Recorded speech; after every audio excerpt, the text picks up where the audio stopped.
Mira is a talent acquisition specialist by profession, has a bachelor's degree in journalism, and has been a practitioner of Raj Yoga meditation and a teacher of Raj Yoga meditation for over 40 years.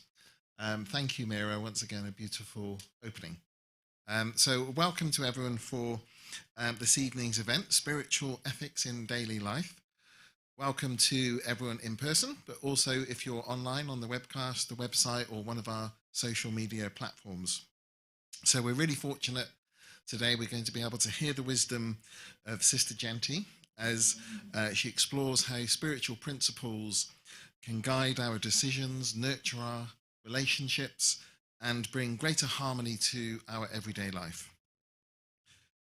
And a couple of house rules before we move forward. So we're not expecting a fire drill this evening. So if we do hear the fire alarm, so we exit the same way that we came.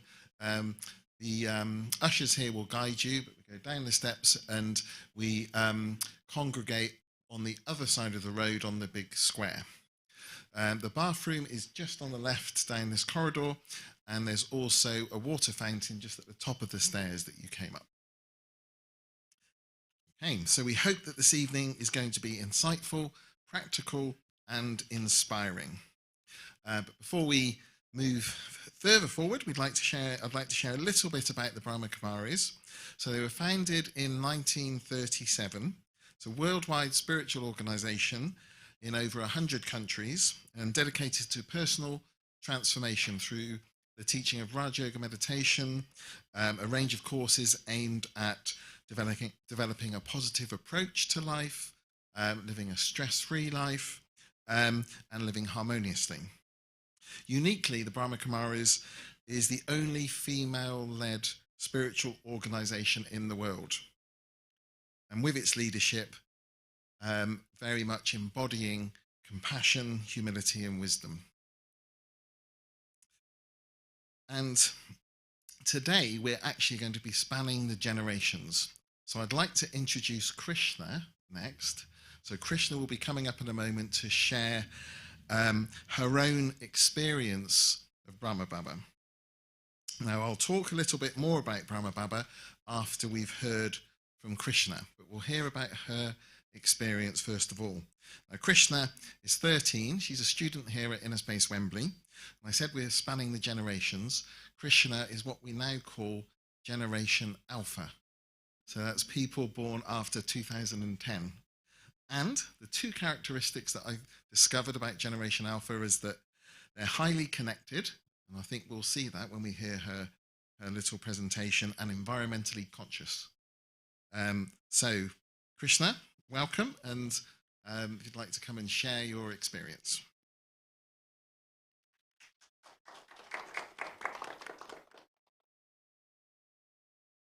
Om Shanti and good evening, everyone.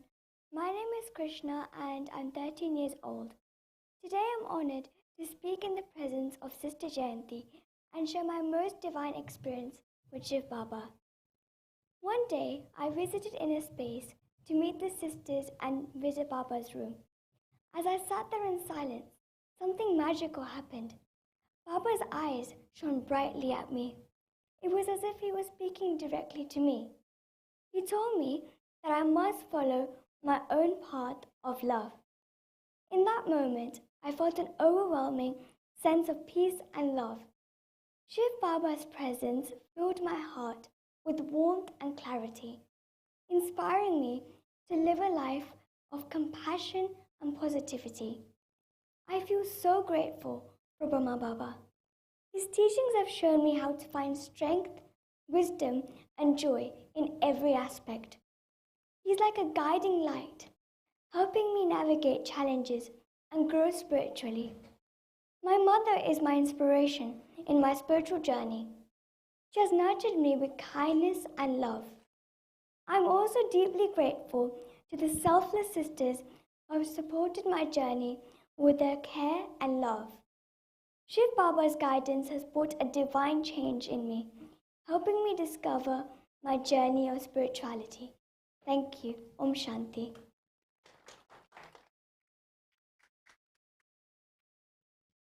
Thank you, Krishna. That was really beautiful and wonderfully delivered as well. So a really powerful experience Krishna was sharing with us. So we're here today really celebrating the life and legacy of Brahma Baba, who's the founder of the Brahma Kumaris. And actually, I did some research, and he was in a generation which kind of is on the cusp of two, the lost generation and the missionary generation, which I hadn't heard about before, those born around the 1880s. And actually, it says the characteristics of those in that generation is they're social reformers, they have a religious influence, and they lead during difficult times. So I think all very relevant. So he founded the Brahma Kumaris in 1937 and began a unique spiritual journey which emphasized the power of self-transformation through meditation, pure living, and universal love. And his example continues to inspire many, many people worldwide, reminding us of the importance of leading a life guided by spiritual ethics, our topic today. And he was a pioneer and embodied many of the qualities of a pioneer. He was visionary, courageous, resilient, persistent, creative. And his example continues to guide us and provides the footsteps for us to follow. And for my own personal experience, the feeling I get when I sit in front of Brahma Baba is that he sees the very best in me, but not just me, everyone who sits in front of him. And that's really, really empowering and kind of gives me a real sense of belief. So I've got a short poem, and this is what they call an acrostic poem. So an acrostic poem is where you write the letters, Brahma Baba, down the side, and then each line begins with one of those letters. Brahma Baba. Born in Sindh to a humble beginning, rising early to quench a deep spiritual yearning, a diamond trader, truth from falsehood he could discern, Hearts he touched as souls flew and began to learn. Millions inspired to follow his way, aspiring souls searching for a brighter day. Beyond the senses he did strive, a pure vision of all, keeping hope alive. Building a life that was a masterpiece, and there he stands, a tower of peace. So today, Sister Jayanti and Hitesh will be taking us through the life of Brahma Baba and how that embodied spiritual ethics in daily life. So Hitesh, who's going to be interviewing Sister Jayanti this evening, is on the cusp of the millennial Gen Z generations. I think we talked earlier, he said I just tip into millennials. He has a master's in data science and analytics and works for the Department of Work and Pensions as a security infrastructure engineer, and is on a spiritual path to try and find the answer to the question why, and how to find peace in chaotic times, also how to be his true, authentic self. So the millennials are tech savvy or digital natives, socially conscious, and they value diversity. And Sister Jayanti, born after the Second World War and before the 1960s, is a baby boomer, and that's committed, disciplined, independent. But there's many more qualities that Sister Jayanti, that shine from Sister Jayanti, and it's an honour to introduce her this evening. She's the highly respected additional administrative head of the Brahma Kumaris and senior teacher, and she's a much sought after international public speaker, and she shares a vision of a future world where living is anchored in universal spiritual principles and ethics. She's the UN rep in Geneva for the Brahma Kumaris, and her tireless daily example of living a life in which spiritual ethics guide her every thought, word, and action is an inspiration to many. My own personal experience with Sister Jayanti is that the qualities that really shine through are compassion, love, and warmth, clarity and simplicity, and encouragement and positivity. And the clarity and simplicity you'll experience tonight, and reminds me of the story of the woodcutter who got really confused because each day he went back to cut wood, he found it more and more difficult. It took him longer and longer until a wise man spoke to him and said, each morning spend 5 minutes sharpening your axe. And Sister Jayanti has been doing that for over 50 years, sharpening the axe of her intellect, which brings great clarity and simplicity. So I'd like to invite Sister Jayanti and Hitesh up onto the stage.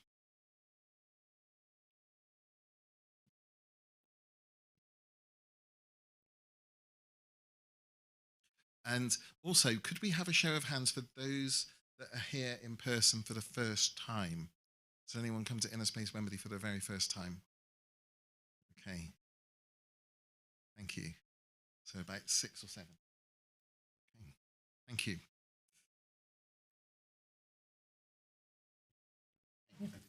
Good evening, everyone. It's truly an honor to be here with Sister Jayanti as we delve into a fascinating and deeply meaningful topic, spiritual ethics in everyday life.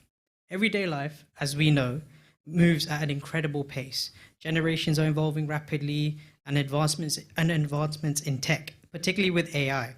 AI, as we see, is reshaping the way we live and the way our lives will go ahead in the future. This is where the question arises: how do we maintain our spiritual ethics? How do we maintain that grounding? So this evening, let us dive into this further.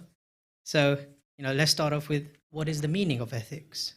Has it changed as time has gone on? Has it changed with relationships, maybe? So, Sister Jayanti, what would you think ethics really means? Om Shanti. It is a gathering of the different generations, Jim. 13 and a young person and myself with plenty of grey hair. So I'm very happy to be here. ethics for me are the code of conduct with which we live by. And ethics in reality are basic foundations, and so they don't change. But our attitude towards them changes. And so a simple example where, for example, my father, if he would come home and say, I've done a deal today, he was in business and textiles, and it didn't mean pages and pages of a contract with terms and conditions that you have to read with a magnifying glass. It would mean that two people had come together and made a decision and shaken hands, and if they needed to sign something, they would, but it would be a simple thing. And today, that's not the case anymore. And so that ethic of authenticity and honesty, which is the foundation of human life and relationships, that seems to have got diluted over the years. And so today, it doesn't really matter. It's okay. And who's going to notice? Who's going to bother? That sort of attitude. And so, yes, I do feel that the times that have changed have created a crisis.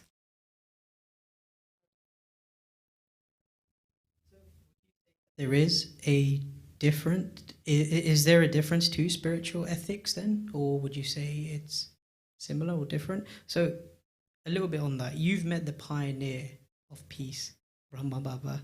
You know, he was the very embodiment of spirituality. So what would you say then is spiritual ethics then? Brahma Baba's life was based on truth and honesty, even prior to starting his spiritual, well, his life was a journey anyway in terms of his commitment to religion and devotion to the family and so on. But a change happened when he was nearing 60. And from that time on, he became the instrument, as we would say, for the teachings of the divine. So even before that, his honesty and love for truth and his respect for all people was always there. And then after that, becoming an instrument for the divine, his life was dedicated totally to service. And so the path that he has shown us is one that is really for today's world. If we want to have peace in our hearts, if we want to have good relationships with others, those ethics are the same because they're the foundation of life. And I think the power of his teachings is that they're very simple, very clear, and we can follow them in our life today if we choose. For example, Baba would say, stay in the family, stay at home, fulfill your responsibilities, but the early morning hours can be for yourself. You know, people talk about me time today, but the real time for me is that period in the early morning hours for silence, for introspection, for study of spiritual knowledge, to be able to move forward and to have that clarity. The woodcutter story is good. So 5 minutes for the self or 50 minutes for the self, whatever you can make. But to have that time for the self, to be able to move forward in that way. And so the things that he has demonstrated with his life and trained us for are the things that can help us here and now in the crazy world in which we live. So from what I've learned about him, you know, he, like you mentioned, he didn't just, you know, practice spiritual ethics, he lived it. Now, this is something that's kind of hard to achieve. It's achievable, but obviously not to a certain level. What's your take on how Brahma Baba took on this spiritual ethics on like a day-to-day basis? Like, how could we implement what he learned and what the journey he went on so we can try that for ourselves? One of the things that people recognize as being a universal ethic, you know, they call it a golden rule sometimes. Do unto others what you would wish them to do to you, and don't do to others what you wouldn't wish for yourself. And so Brahma Baba was always one who was giving and always a person with high ideals. And I'll share a little story with you, which is before he became the instrument. I knew his daughter, And his daughter was also one of the spiritual leaders of our organization. And she said how at one point a young man working in his jewelry business was there, and he'd been left in charge of various things. And Baba had trust in him, and then found that there was a gem missing, and it was a very specific one. And so it was noticeable. And so Baba sat with him very quietly, very peacefully, and said, son, is there a problem you're facing? And after a few minutes of small talk, then the young man actually told him that, yes, his mother was very ill and she was in hospital. And then Baba said to him, do you have the money to deal with it? And he burst into tears. And so the conversation proceeded, and it became clear that, yes, he had taken that gem with the intention that it would bring him the money to help the mother. And Baba said, but you just had to come and tell me. You didn't have to take it. I would have given you the money. And so Baba then gave him the money for that. And so the way in which he dealt with situations was based on a spiritual truth. And so that was the tenet of his life, the basis on which he lived. And then afterwards, even though when he started this organization, can you imagine, this was in the 30s, and even today in that part of the subcontinent, this was in the area of Sindh. And so even today, that area, I don't know about the rest of Pakistan, but certainly I've been in that area many, many times. And women are still second-class citizens. And so in the 30s, definitely that was the case. But Baba recognized the value of equality. And so Baba decided that that part of society that hadn't had an opportunity should be given positive affirmation. And so he was probably the first one who started affirmative action. And so he made sure that women were given the role of teachers and leaders within the organization. So because he deeply believed in equality, he did this, and it created quite a revolution. There was quite a strong reaction from the community, as you can imagine, to the point where he actually left Hyderabad, which was his hometown, to move to Karachi. But what he didn't realize was the community would follow him there. And so then the community settled in Karachi. So when he believed in something, it didn't matter whether there was opposition or not, but he knew that it was something he had to do. So if today I'm in a situation where I feel that there is injustice or inequality, then what is a positive way I can deal with it so that I can make a difference and bring about a change? Not to fight the people who are opposing you, or not to be angry about it or upset about it, but quietly, with spiritual power, do what you know is right. So an interesting thing about the story that you mentioned there, that gentleman stolen the gem to obviously get treatment for his family member. Now, some could say that's unethical, or some could say it's ethical. Now, obviously, Baba forgave the gentleman who did this. So how would you say now in this current time, like making a decision like that, obviously if I was to steal something to better someone, is that, it's not okay, but how could we find that balance of like all the ethics? Because if I look at it from my point of view, taking care of my family, or someone needs help and I'm in a dire situation, but then if you look at the other hand, you've stolen something. So how could, obviously Baba was this embodiment of peace, so he forgave it. So how could one go about that kind of situation? I'm sure that today also, if I believe in the path of honesty, I can find some way to be able to deal with it. In England, we're lucky. We have somebody who's an health expert in the way things work here. So in the UK generally, it's not necessary that I should steal to be able to fulfill my responsibility to my family. And even, say, for example, in India, where you don't have health care in the same way, yet there are foundations who will be able to support you and help you. There are many, many hospitals that are run on the basis of charity. And so there's a huge network of those hospitals, and you just have to do. And today, of course, research is very easy. You can find all the information you want with a few taps of button. So there are ways and means to fulfill your responsibilities without resorting to stealing and lying.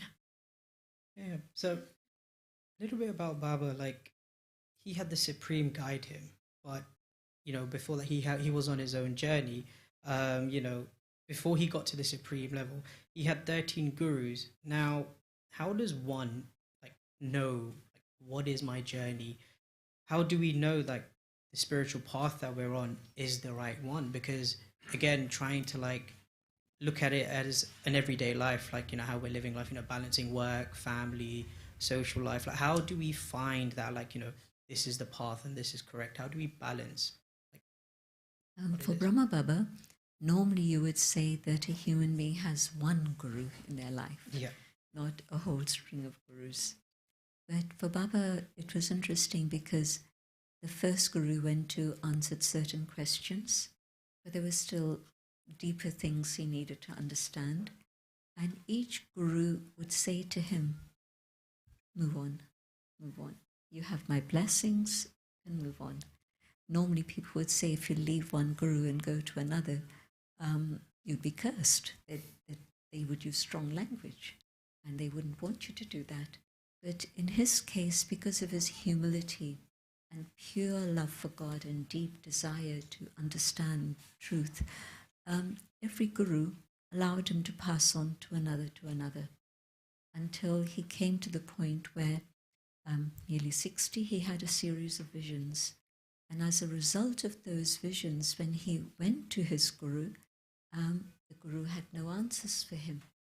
And so again, the man said, "You're free, go and search." And what he did this time was not to go and look for another guru. He went off into the mountains, he settled his work and went off into silence, telling his family that he needed time for himself. And through that time of silence, he was able to understand more deeply what he needed to do. Today, we don't have to go off to the Himalayas, but what we can do is see, is there a path that's able to give me answers to the questions that I have? And I speak from my own experience. So the questions that I had were being answered through the introductory course in meditation, Raj Yoga. Every time I had a question, not only would that question be answered, but many other things connected with that question. And so every day was an adventure for me at that time. Every day new things were coming, new things were coming. And so it was a very intoxicating journey, very, very powerful. But not only that introductory part, later on also, even today, having studied these things for many, many years, there are still questions. And what I find is that I pick up we study every day. And so we call it the Murali, God's magic flute, the music. And so picking up the Murali and reading what it says will give me guidance in a particular situation that I may be in. And so every day, the Murali is my guide. And so it helps me hugely.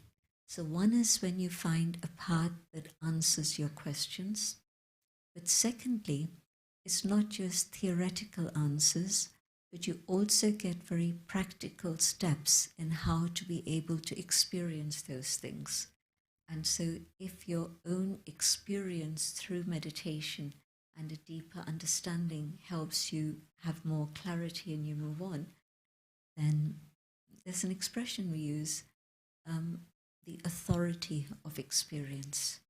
And so if I've experienced something, then I'm going to believe it. I'm going to stay with it. And so why I've stayed with it for this period of time is because not only are my questions still being answered, but also because if I follow step by step the methodology, I'm being guided in a way that can lead me to an experience, so that I can not just say I know just on the basis of theory, but I know through my own experience. So there's another interesting topic you mentioned there about, when you find that path and that path seems to answer your questions. Now, if we apply that to everyday life, so, we're on this spiritual journey and we feel like the journey that we're on is answering our questions, and we believe this and we stand by it. Now, we know it's right, our heart is saying it's right as well, but there always could be, external forces or external people who could be questioning you, like, hey, no, that's wrong. Now, whether that could be other gurus, astrologers, parents, etc. How do you essentially put them aside and you focus on what you think? Parents will have the love for their kids, they would want the best. So it's not essentially, I'd say, fight that, but how do you show your parents that this is the journey for me and this is what I think is best for me?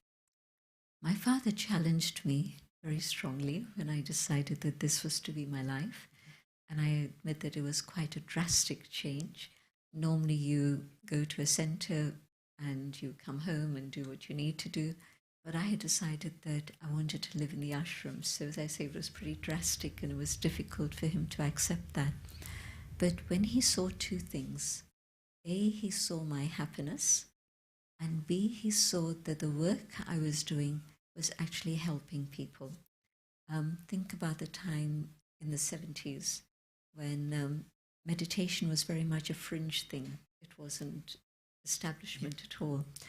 And so at that time, when he met some of the people who had had their lives transformed through meditation, young people who were experimenting with drugs and so on and so forth, and they shared their experience of how meditation had changed them, had given them the capacity to be able to say no to things that were addictive. And they were able to bring about that transformation. When he saw there was a practical application of the work I was doing and it was of benefit, then he felt it's okay. But till then, I had to be very polite and very sweet. I made sure that I was always very respectful, but I would stick to what I was doing. And it was nothing wrong that he could say that what you're doing is damaging for anyone. And then later, he began to see the results. So you would say that just stick to what you believe in and keep the calm approach and just keep moving forward, right, in what you believe in. If it's not harming anyone. Yeah. You see, there are sometimes things we'd say that, oh, this is what I want to do and I'm going to do it, whether it's good or bad, but that's a different attitude. But when I know that something is not harmful, neither for me nor for anyone else, so then yes, if I believe something, let me continue. So adding on to that as well, so how do we find the right balance to make the right decision? Because again, like I said, external forces, or you may not be believing in it 100%, it could be an emotional factor, or you just could be overthinking a lot that I don't know if this path is for me, you're questioning a lot. And how do you stick with that decision of, no, that's it, this is what I believe in? So Sister Jayanti, you went through this experience with the Brahma Kumaris and you felt like, no, this is, how did you know that this is it? I know it answered your questions, but could you elaborate a little bit more? What were you questioning at the time that it felt like, yes, this has answered it for me? The question that really started my journey with the Brahma Kumaris was Dadi Janki saying, our conscience today is influenced by so many external factors that we don't know what is right and what is wrong anymore. And this is 1968, April, and permissive society had started. The hippie generation was still around. The flower power people were singing their songs. So it was a time of the students' revolution in Paris. So it was a time of upheaval. But people were finding different ways to navigate their way through all of that. And for me, at that time, having started university, the choices were traditional Western style life, permissive style life, traditional Hindu lifestyle, my father, or a spiritual lifestyle. And I had no idea which was right and which is what I would be comfortable with. And I didn't want to take steps in the wrong direction that would be irrevocable, because sometimes you begin in a journey and it's like on the motorway, you have to drive 20 miles before you can turn around and you discover you're on the wrong track. So I didn't want to waste years and years of my life and then say, I wish something else.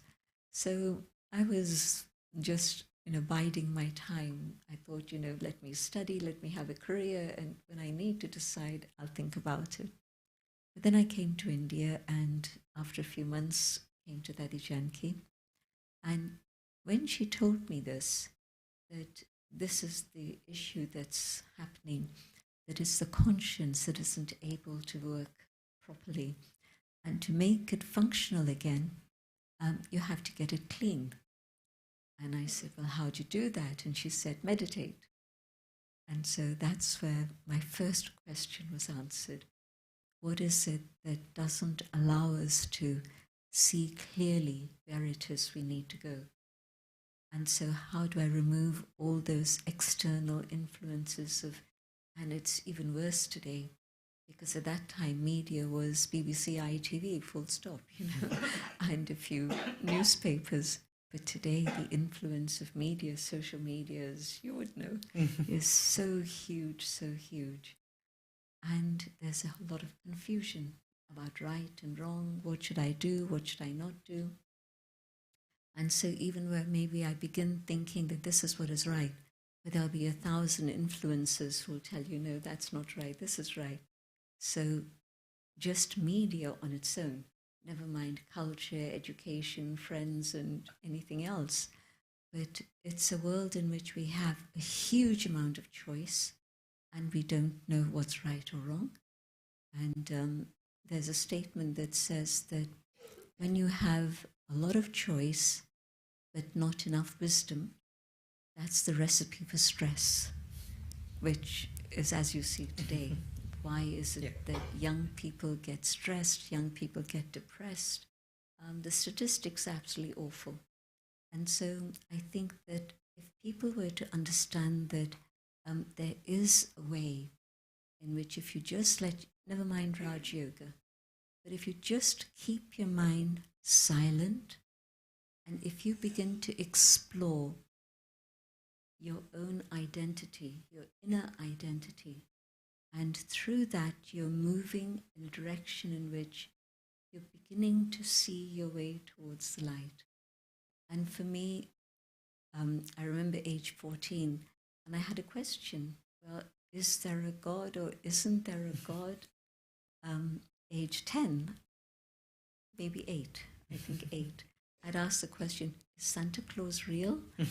And I first saw Santa Claus in Selfridges, I think, at that time. We'd just arrived in England. It was around that time. So I didn't know, and I didn't know who to ask. But age 14, I didn't know if there was a God or there wasn't. And traditional Hinduism wasn't teaching me. Traditional Christianity I was exposed to a lot, having gone to Catholic school from age 4 through to age 11. And then Christian school, there weren't any other schools. And so who's going to tell me? The people I was asking weren't telling me. So when I came to Raj Yoga then, understanding the soul and immediately having an experience that within this physical form there's this being of light, the inner being, I was able to experience that within the first lesson. Second lesson was about the subject of the divine and God, not a physical form or even an angelic form, just a being of light. And again, that made sense. And so there are things that are very deep that you have questions about. And if you find that you're getting answers to those questions, and not only answers in theory, but in experience, then you say, well, let me carry on. So, one thing you mentioned there about finding the right wisdom. Now, there's a story that I remember of Baba with one of the gurus where the guru approached Brahma Baba asking for some money, and Brahma Baba just gave it with the self, like, here, take it. And then Brahma Baba then later on found out that what it was used for was not for the right reasons. Now, during that time, like, a lot of, if that was to happen now, a lot of people would be, you getting a lot of backlash. A lot of people would be saying, oh, how can you do this? Do you not think? What's going on? Like, how do you find that like, how do you balance that? How do you find the equilibrium of, oh, you know what, I'm doing this for myself? Like Brahma Baba wanted to just, here, just helplessly helped out the guru at the time. And how can we do that in our day-to-day? Because, whether it's work, whether it's family, there's always things that happen, but how can we maintain that kind of equilibrium? Like, just, I want to do right. Today, I think it's much easier to get information than it was in those days. That would have been probably around 1930. And also the whole feeling, the bhavna, the devotion, and that aspect of just surrender in that way was very much Brahma Baba's. He wasn't Brahma Baba at that time, he was Dada Lekraj at that time. Later, his name got changed. So at that point, Dada Lekraj would have felt that it was his spiritual duty to be able to help the Guru if the Guru is asking for something. Today, I would ask, well, who is this Guru? And what is he really wanting? And why is he asking me particularly? So there'd be a lot of questions that I would have before I would part with anything. And maybe my bhavna isn't as strong as Brahma Baba's was at that time. But I think at this moment, it's good to ask questions and to find out what's behind the ask. Why is this coming to me? And so I think it's part of the equilibrium and the balances. Get the information you need and then make a decision. So you're saying that, it's get the information, make a thorough decision, and then, make a thorough decision to yourself, and then obviously produce the outcome, right? Rather than just blindly just thinking about something, right? I have to say something that once Brahma Baba started following the path of Raj Yoga, he began to see the aspects where there had been blind faith. And so there can be faith, which is within the Gita, the term faith is used in the context of intellect, the buddhi. And buddhi means you think about it, you explore it, you investigate it, rather than just believe it. Buddhi is very much that aspect of the interrogation and then the understanding. And so the Gita speaks about faith in the intellect rather than just faith in the mind. The mind can swing from here to there within moments, but the intellect weighs up things, tries to reason, tries to understand. And so there's a difference between blind faith and faith that's based on the intellect. So you would say that it's important to, essentially, when I say believe in yourself, not obviously think about it and overthink about it, but, just have that faith within yourself to go ahead and make that decision. Would you say that's right to have that kind of approach? I think if I'm on a spiritual path and I'm also studying, not just thinking about me in silence on my own, and even better if it's part of a community, what I need to do is to then trust others who are studying and have been on the path further than me, and the proof that I can see in their lives. And so yes, I have to come to the point where I can be free from supports and be independent. But I think in the first part of my journey, if I'm in a community, and I don't mean living in a community, I mean studying together in a community, meditating with a community, if I'm within that community, then there'll be others who can help me understand where it is that I'm a little bit off track and how to come back on track. And I'll also be able to see signs of transformation in my life, which give me the confidence that, yes, I'm on track and things are okay. And if I see that if in my life there are things that are happening that shouldn't be happening, where I've done something and then I say, I wish I hadn't. So if that's still going on, then I can't just say that I trust myself and carry on. Yeah. So there are parameters. Okay. So now, again, we're on this spiritual path. Again, there's a lot going on right now in the world. You know, whether it's political change, climate change, just, you know, there's literally a lot going on with like wars, etc. Like, it's almost like there is a paradigm shift approaching, like, or, you know, this one can get that feeling. How can we focus more on our spiritual side and, you know, essentially not think about the external world, things going on with the world? Yeah, we're not saying ignore it. We acknowledge it. You know, it's a lot what's going on, but how can we focus on our spiritual journey? And could you also let us know as well some of the practices that you practice as well, like on a day-to-day basis when it comes to that? What spiritual knowledge did for me was to help me understand that all these things that you're seeing externally, whether it's the huge divisions that exist in society, or whether it's climate change, or whether it's the economy,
so let's see.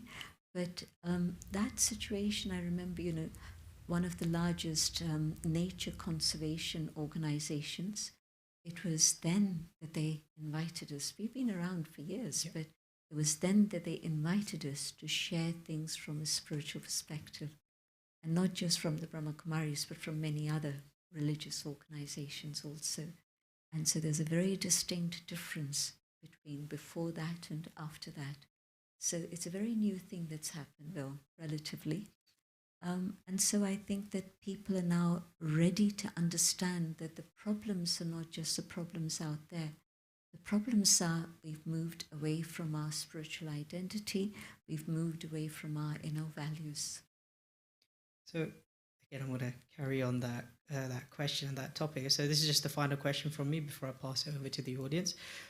You've traveled the world, you've seen, you've been on this journey, the spiritual journey yourself. You've traveled the world. What do you mentioned there about people and what you can see? Do you see something different in people's everyday life? You mentioned that now you feel like people are starting to get that spiritual awakening or starting to take of interest of it. So what have you seen in your time that's changed a lot? I've seen people interested in meditation. I've seen people interested in veganism, or at least generally plant-based diet. I've seen people look at things from a holistic perspective. There was a time when people were just popping pills, and they don't do that anymore, at least a good number. Now they try to see what are the alternatives. Is there something that we can do in terms of our lifestyle that can help? And so these are changes that we've been seeing all along, just within the last 15, 20 years. And so it's, for me, a time in which there is a transition happening. People are now beginning to acknowledge the need for values again, which they weren't some time ago. And so I'm hopeful. And the vision I have is that, yes, as we go through this transition, what will emerge is a better world for all, not just a world of comfort for a few, but truly a better world for all. So Sister Jayanti, if you don't mind, so the mic will go around if the audience would like to ask some questions. Is the mic around? Yeah, is anyone in the audience? Yeah. One second, the mic will come. When you say a better world for all, the teaching should be from everyone. But as I can see it over my 55 years in England, and I have traveled more or less the world as well,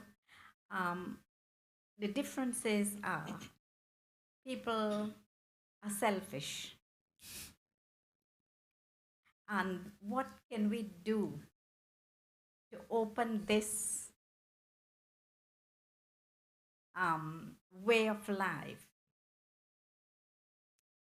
I think climate change is playing a big part in all of this, in terms of people beginning to re-evaluate what it is that's important and valuable. There'll be lots of stories about Los Angeles and the fires, negative and positive. But one particular clip, a short video clip that I saw, was about this woman who'd lost her home, and it had been razed to the ground, nothing at all, just smoke. And she said, it's made me realize the value of the things that are not physical. And she was talking about how she felt great love and compassion in her heart. And it was that situation that had triggered that change.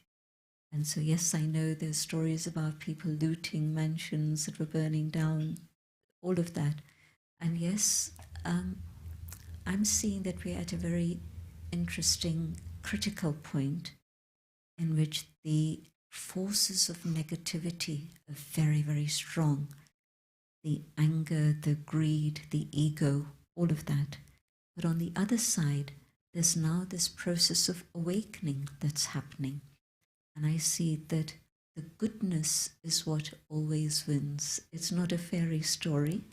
I think it's a reality that goodness is the original state of the human soul. And so when we've lost track of that identity and we've moved away from that goodness, then we're seeing the results of all of that around us at this moment, at this very time. And so people are beginning to wake up to the goodness that there is within. And we have to now, as I say, the more we talk about it, but more than that, the more we demonstrate it, others are going to be influenced. Any other questions? Have you got an online question? So yeah, we have over 300 people online, and we have this question, Sister Jayanti. How can we learn to feel what is in our heart rather than just in our head? That's from the Uni Media Association. It's interesting, somebody once said that the journey from here to here is in terms of inches, but actually it's not. It's the longest journey that we ever undertake. And I think time for silence, time for spiritual study, awakens the reality of who we are, and that we are not just head, but we are also heart. And I'm pointing here, but in fact, I believe that the heart is here. This is the biological heart, the pumping machine, with a place where we feel love and compassion and purity and joy is actually here within the soul. And so it's not such a big distance then between my understanding, my reasoning, but also my feelings. And so I just need to give myself a little bit of space. When we fill our lives with busyness and everything is externalized, we don't have time to see what feelings we actually do have within. Or sometimes we've gone through experiences that have frozen our feelings. And so to protect ourselves, we don't let ourselves feel. But as I begin a spiritual journey, I come to know that there's that goodness that lies within, and the cold heart begins to melt. And at this moment, it's been a little bit the other way around. We have cold hearts and hot heads, and we need to turn it around and have cool heads and warm hearts, and silence helps. Yeah, there's a question just there.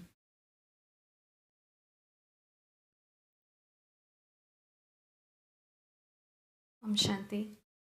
So I just have a question in regards to my, I represent a Swan Care Group, which is a care company.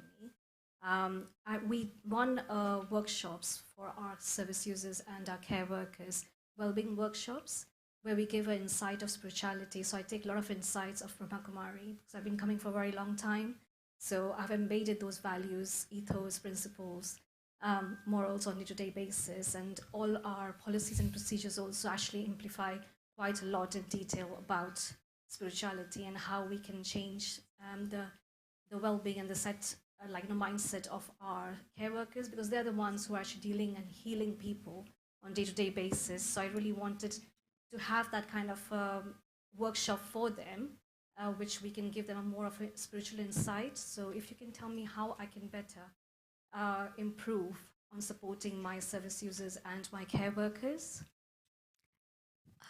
I know you come here regularly, right? I think Sister Daksha can put you in touch with a group of people that we have, which is specifically a well-being group, and they explore all the things that need to happen. So really just get in touch through Daksha Ben with the well-being group, and they explore anxiety, they explore other things that are connected. So I think that would help. Yeah, just a question here.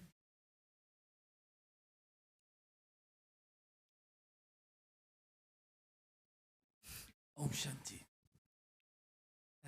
Sister, we are living in very intense times where there is beautiful things happening. There is also much anger around. how could we deal with our personal anger and the collective anger?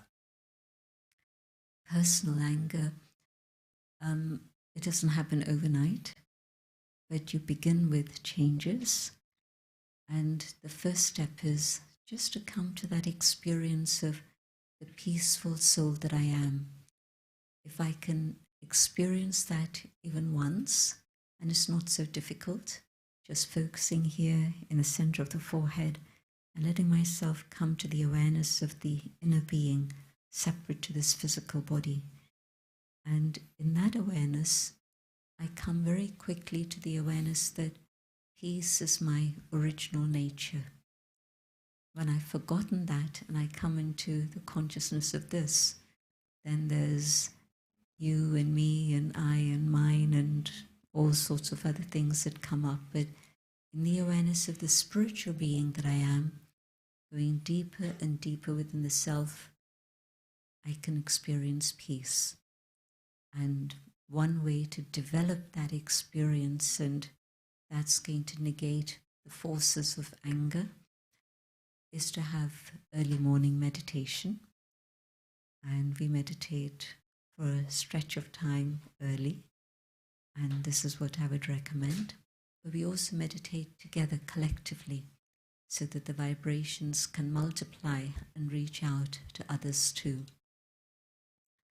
Another very simple way is having meditated in the morning and even at night, but through the day we lose track.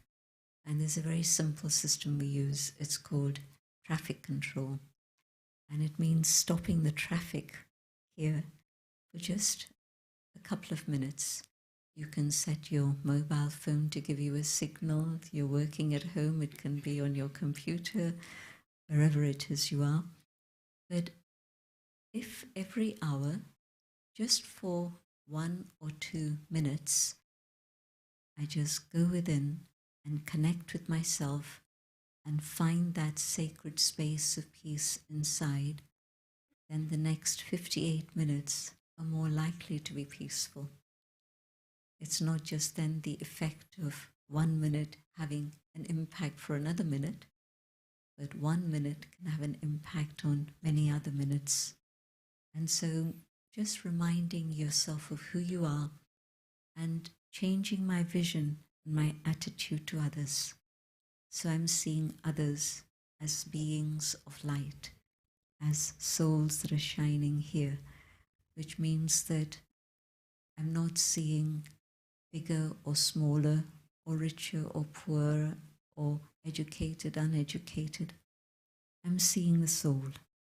And so my attitude to each one is filled with respect. And of course, there's many other things along the journey, but try these 2 things.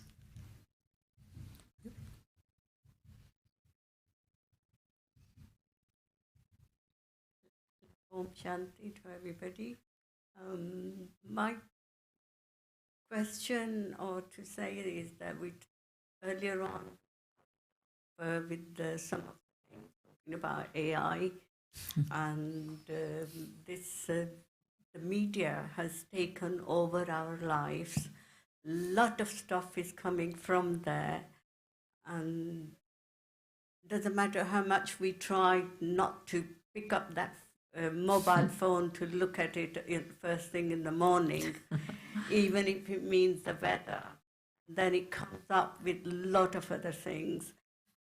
In order to stop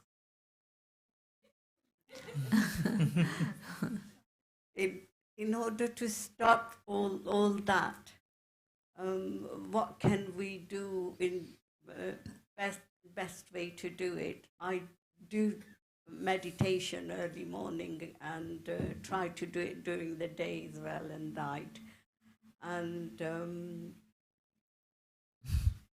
there are times that I turn around and say to myself that, am I on the right track? I also see things changing around me, like not for a good reason, but for worse at the moment, around the world, climate change. And that climate change will change our lives.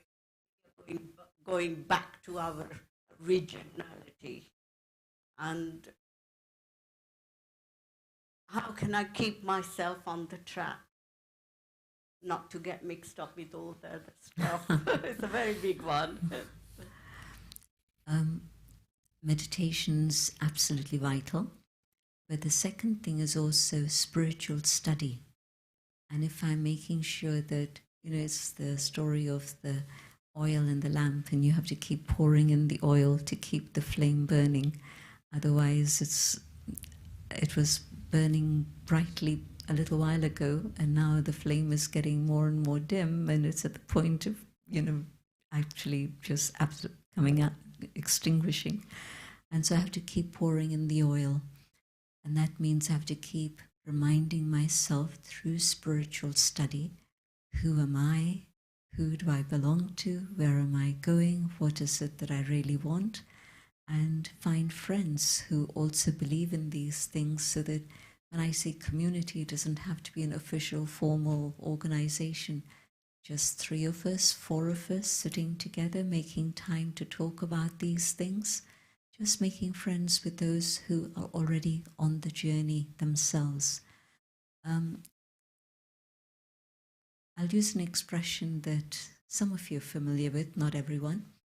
When we talk about the cycle of time, we talk about Kali Yuga, the dark age, the iron age. And I believe that that's what's happening at the present moment. But what comes after Kali Yuga is again Satyug, the age of truth, the golden age.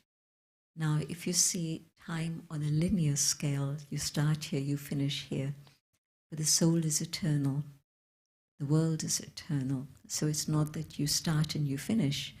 And so maybe I also want to offer a note of hope for the future, because there are so many concerns and anxieties about what's going to happen next, what's going to happen tomorrow, what's going to happen in the year after. But it's okay. The soul is eternal. The world is eternal. And things will change and they'll move for the better. The immediate picture is of darkness, but after the dark night, the day comes. And so the world of the future is definitely a world of truth and a world of love and harmony. And so today, what's going on is the preparation. So the more I prepare myself and the more others prepare with me, that change will happen. So let the world do as it is, but let me do what I need to do, but also find others who think the same way.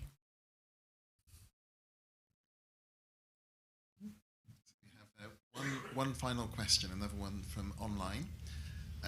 So how do we cultivate the strength and determination to be ethical and not give in due to the habits or influence of surroundings, and stay strong in the age of distractions?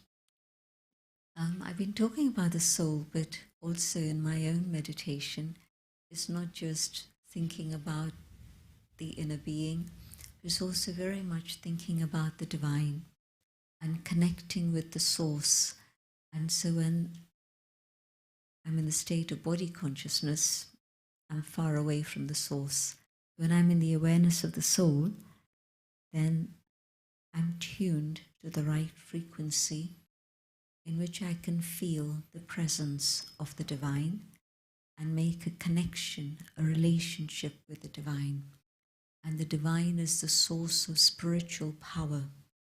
And the power that I gain when I connect with the divine, you see, this word yoga means union, communion, connection, to join. And so I'm connecting with the divine, with the source of power, the power of love, the power of peace, the power of truth. And as I take that in within myself, and again, I make sure that I have to do it every day and through the day also, then whatever are the destructive forces won't impact me. I won't get pulled into those things, but also I can have a positive influence on whatever it is that's going on, first in my little world, but also I believe that as we reach the point of critical mass together, there'll be a turnaround in the world. Thank you, everyone, for your questions. Sister Jayanti, can you take us into like an experience of meditation? I'd like to, and I hope you do experience something. First is sit comfortably with both feet on the ground so that the body is balanced. And again, a comfortable place for your hands so that, again, you're not having to fiddle around. I'll speak out my own thoughts in meditation and invite you to follow these ideas.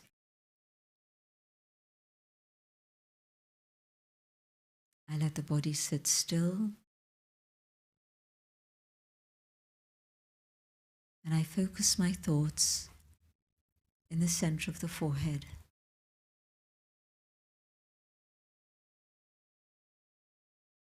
I visualize a point of light in the forehead.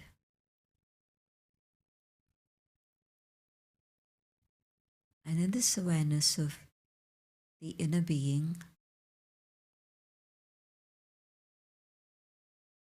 just focusing my energy on this point of light, I go deeper and deeper within this point until I get to that space where there is stillness.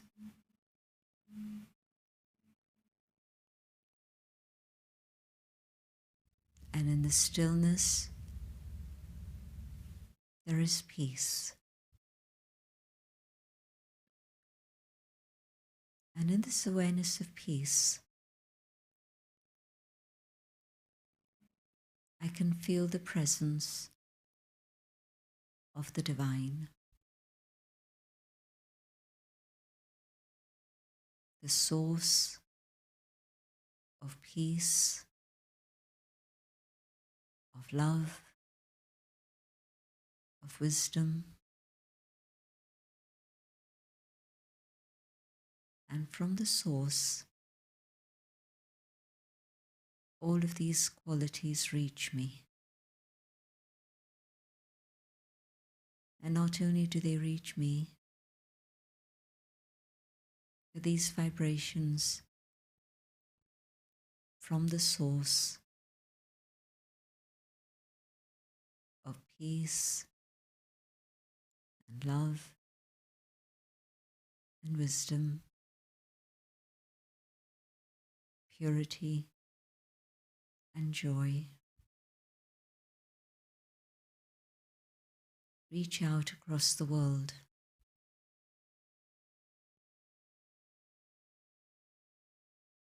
to my human family, to all forms of life, and to nature.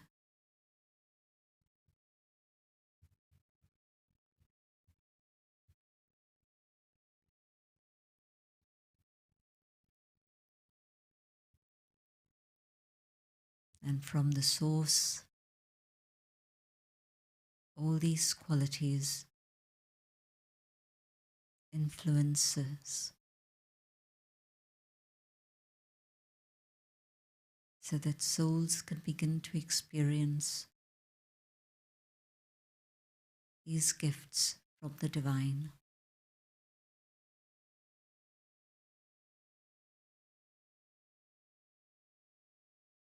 And as these qualities reach everyone and everything on this planet, there's a transition. And we move from a world of darkness to a world of light.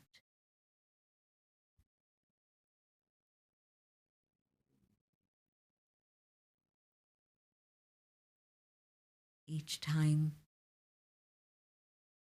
I take a moment for myself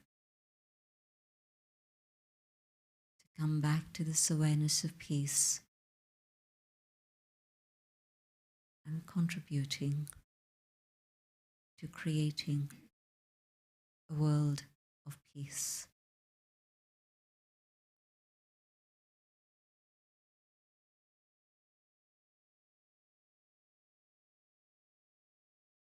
I hold this awareness of the qualities from the divine and come back to this room, this moment that I hold this awareness, and I carry this with me even when I leave this room. Om Shanti.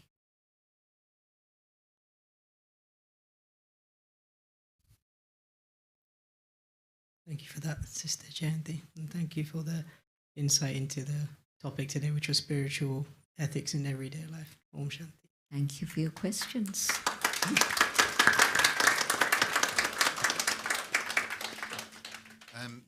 Thank you, Hitesh, and thank you, Sister Jayanti. That really was insightful, practical, and inspiring. And throughout the session, it kept coming back to, in my mind, to the importance of going within, and that journey of introspection is the starting point.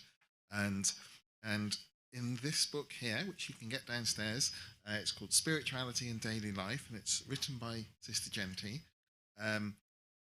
The very beginning talks about going inside and being introspective and learning to find that place of peace, of strength, of wisdom.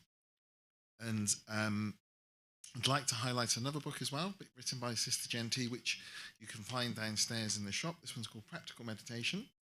And there's lots of other books and items, including one of my favorites, actually. So I have this on my desk at work, and every day I turn over the page, and it's a wisdom for the day timeless calendar. So the dates aren't year specific, so you can use it year on year, and there's a inspiring quote for each day of the year. So that's a really recommended item.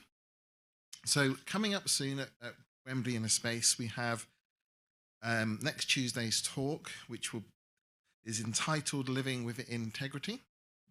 And the week after, Turn the Mundane Chores into Meaningful Moments. We also have Sunday morning meditation every Sunday at 10 a.m. and reflective meditation. You can either join in-house or online on a Monday and a Thursday evening at 7 p.m. And on the 1st of February, we have a special Farsi event, which is entitled Inner Peace for a Joyful and Happier Life. And the Art of Positive Thinking course will be starting on Wednesday the 29th and will continue on Thursday the 30th of January. So those are some of the events that are coming up over the next couple of weeks. So thank you everyone for coming along this evening. We hope you've really enjoyed it and found it inspiring and insightful and practical, whether you've joined online or in person. So in a moment, we're going to ask you to come up and collect a special gift from Sister Jayanti. So it's a tradition at the Brahma Kumaris. So a little sweet gift called Toli, and there'll be a small blessing card as well for further inspiration.